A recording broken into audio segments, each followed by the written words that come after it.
আমি কয়টা পারি না ভাই, আমার বুঝে ভয় লাগে। ও বাবা, বাবা আমার বুঝে ভয় লাগে বাবা। বাবা কয় গেল বাবা, বাবা রে, ও বাবা আমার বুঝে কই গেল আল্লাহ বাবা।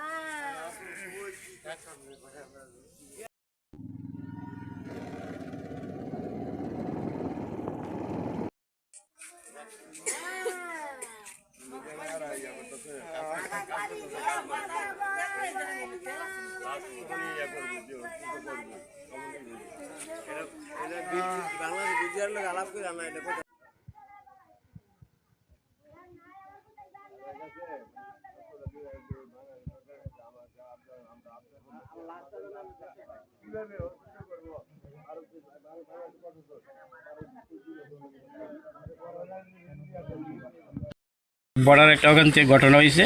তো দোজনগর বাড়ি হেফজু মিয়ার ছেলেটা খুবই ভালো। ওর কার চক্রান্ত বর্ডারে গেছে এটা তো সঠিক এটা তথ্য আমরা পাইছি না। তো ছেলেটা মারা গেছে, ইন্ডিয়াতে বিএসএফের হাতে আছে।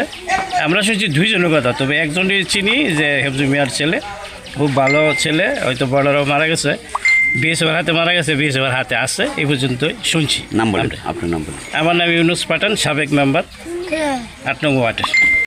মাধ্যমে যেন ছেলেটাকে সঠিক তদন্ত করে, যদি দোষী হয় দোষী সাব্যস্ত হবে, এবং নির্দোষ হলে কার মাধ্যমে কার প্রলোভনে এখানে গেছে আমি কিন্তু বারবার বলতেছি, অনুরোধ করে যে এটা তদন্ত করে সঠিকটাকে বাইর করে, সঠিক তদন্ত করে সঠিকটাকে বের করে ছেলেটার লাশ আনার ব্যবস্থা করে দেন, এবং যারা এর সাথে মূল গডফাদার আছে তাদেরকে আইনের আওতায় নিয়ে আসেন।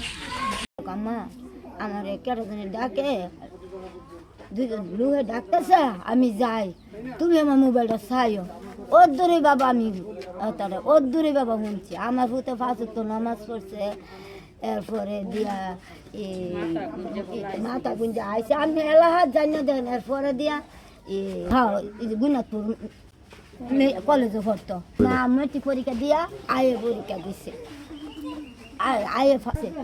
আয়ে পরীক্ষা দিছে। এক বিষয়ে ফর্দা তার বাপে কইতাছে তুমি পরীক্ষা আবার তুমি পরীক্ষা দিবা, কোনো অসুবিধা নাই। আর ফাঁসুক তো বাবা আমার ভূতে নামাজ পড়ছে। মানুষ আমি আইটা জিঙ্গাল কাল্লা বাবা কেরা ডাক জানিছে, এইটাই বাবা আমরা কইতাম পারি না। আমরা বন্ধুর মতো বলতে পারেন, এত মানে ওই যে টাইপের মানুষ, অত্যন্ত ভালো মানুষ। আর কি পরিমাণ ভালো আমি নিজে বলার দরকার নেই, আপনি পাড়া প্রতিবেশী থেকে খোঁজ নিন। আর ওনার নাকি 10:30টায় করছে, আমরা 10:30টায়ও জানি না, আমিও না, আমার কাকাও না, আমরা বাড়ির কেউ জানে না।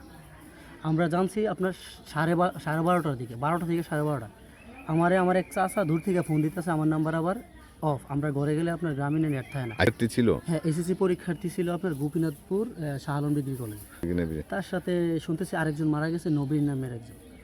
আচ্ছা, তাদের বিরুদ্ধে অবশ্যই একটা সুষ্ঠু বিচার হওয়া দরকার। যদি আমার ভাই অন্যায় করে থাকে তো অবশ্যই অন্যায় বিচার হবে, আর যদি আমার ভাই নির্দোষ থাকে তো অবশ্যই একটা বিচার অবশ্যই আমরা আশা করতে পারি।